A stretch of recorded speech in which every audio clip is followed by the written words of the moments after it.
आइए दोस्तों, देखते हैं हम लोग बायोलॉजी के अगले टॉपिक को देखते हैं। देखिए, बायोलॉजी में हम लोग उत्तक पढ़ेंगे आज हम लोग, ठीक है।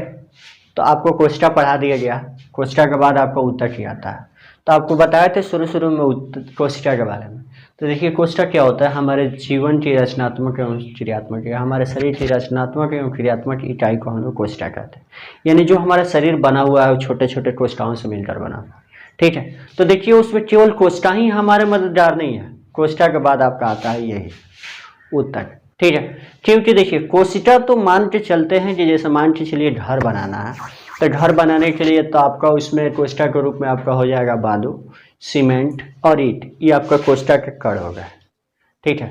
लेकिन अब उसमें क्या होगा कि जब उसको एक साथ मिलाकर बनाया जाएगा तो दीवार बनेगा। यानी हम लोग क्या करते हैं, सीमेंट वालों को एक साथ मिलाकर हम लोग मसाला तैयार करते हैं, तब न जाकर बनता है। तो ठीक है, वही बात है कि देखिए अब इसमें बात हो जाती है कि उत्तक, उत्तक क्या होता है ना, तो उत्तक ये होता है एक यानी समान रचना एवं कार्य, समान रचना होना चाहिए और समान कार्य होना चाहिए।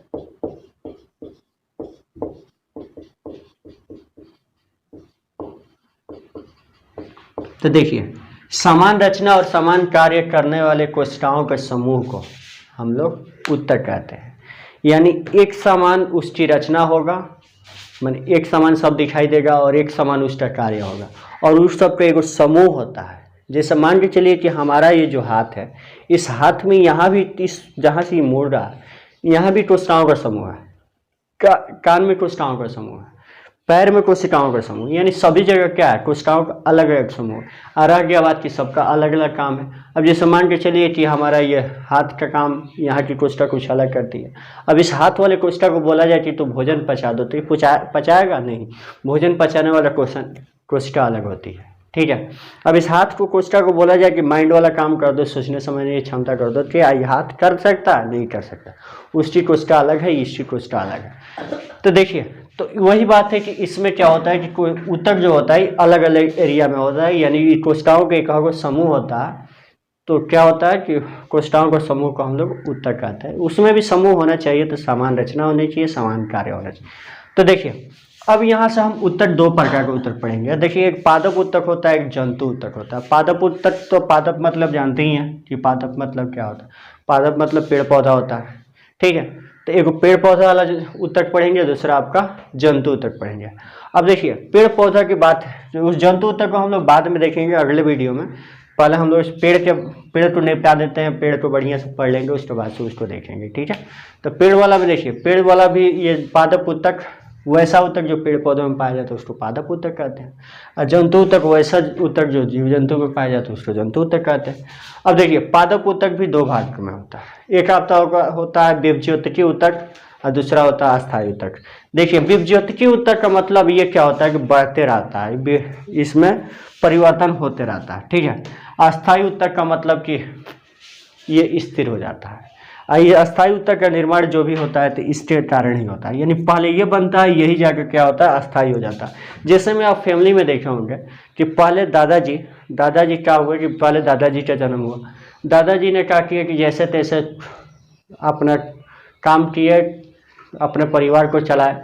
फिर आपके पिताजी हुए, आपके पिताजी का मतलब कि अब पिताजी अब जैसे तैयार हो गए तो कमाने उमाने के लिए, तो दादाजी क्या होंगे, स्थिर हो जाएंगे, वो अस्थायी हो जाएंगे। यानी वो घर पर बैठ जाएंगे, अब कहेंगे चलो बेटा कमा रहा है, अब बैठ कर हमें खाना है। तो अब क्या होगा कि दादाजी अस्थायी हो जाएंगे, अस्थायी आराम से एक जगह फिक्स पड़ जाएंगे, अब घर पर काम करेंगे। अब जो काम है वो हमारे पिताजी करेंगे। अब हमारे पिताजी का मतलब कि अब वो क्या करेंगे, अब जैसे वो भी काम करते करते वो भी मान के चलते हैं बूढ़े हो जाते हैं, तो उनके जो बाल बच्चे जैसा हम हैं, तो हम क्या करेंगे, अब हम कुछ कमाने की कोशिश करेंगे, हम इधर उधर काम करेंगे, तब मेरे पिताजी क्या होंगे कि वो भी अस्थायी हो जाएंगे, ठीक है, वो भी अस्थिर हो जाएंगे। तो वही बात आता है विभज्योतिकीय उत्तक। तो देखिए, विभज्योतिकीय उत्तक में एक क्षमता होती है, इसमें एक विभाजन की क्षमता पाई जाती है, ये विभाजित होते रहता है, विभाजन क्षमता पाई जाती है, ठीक है। आइए देखिए, पेड़ के जड़ से नीचे से लेकर ऊपर जो उसका शीर्ष होता है वहां तक पाए जाते हैं, ये आपका विभाजन होता है, ठीक है।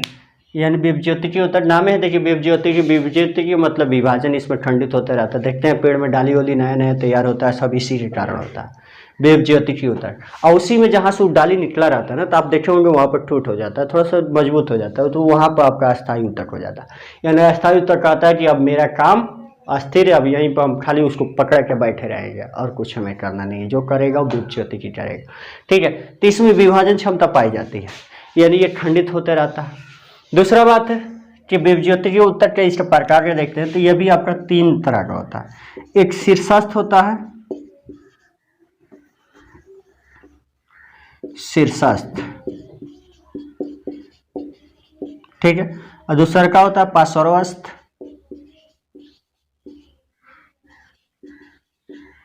और तीसरा का आपका होता है अंतर्वेशी।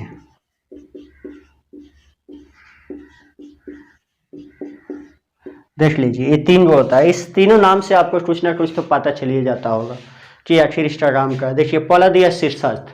शीर्षस्थ का मतलब ये पेड़ के सबसे ऊपर वाला शिखर भाग में वो रहता है, वह पेड़ को बढ़ाने का काम करता है, वृद्धि करने का काम उसका काम है। पार्श्वस्थ रहता है, बीच में रहता है, उससे ताना की मोटाई को देखते रहता है, वो ताना को देखता है।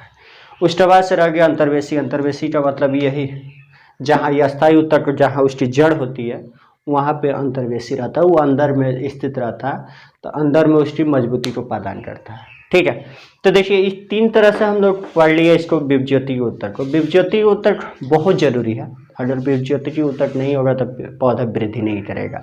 ठीक है, तो विभज्योतिकी उत्तक हर एक पेड़ पौधे में पाया जाता है। अस्थायी उत्तक को मानते हैं कि मानते चलिए शुरू में जो पौधा तैयार हो रहा है उसमें अस्थायी उत्तक नहीं होता है। कुछ पौधे जिसको हम लोग जो अभी पेड़ बन रहा है तो उसको हम लोग पौधा कहते हैं, लेकिन थोड़ा सा बड़ा हो जाता है तो उसको हम लोग पेड़ कहने लगते हैं। बहुत बड़ा हो जाता है यानी पुराना हो जाता है तो उसको हम लोग वृक्ष कहते हैं। तो वृक्ष की बात हो गया तो वो अस्थायी हो गया। ठीक है, लेकिन अब जैसे मान के चलिए जो नया हम लोग तैयार कर रहे हैं तो आपका पौधा होता है, तो उसको हम एक जगह से उठा कर दूसरे जगह बो सकते हैं, और दूसरे जगह बोने से मतलब वहाँ दूसरे जगह भी पेड़ तैयार हो सकता है।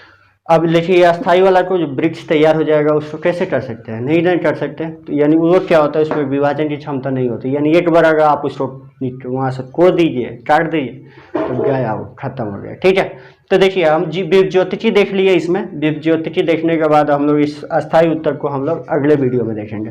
विभज्योतिकी को बढ़िया से देख लीजिएगा। देखिए इसमें आपका शीर्षस्थ होता है, पार्श्वस्थ होता है, अंतर्वेशी होता है। शीर्षस्थ के बारे में बता दी, देखिए इसमें शीर्ष दिया था, शीर्ष अस्थ जो शीर्षों पर स्थित रहता है इसको शीर्षस्थ बोलते हैं। ये ऊपर पेड़ के ऊंचाई को ये कंट्रोल करता है।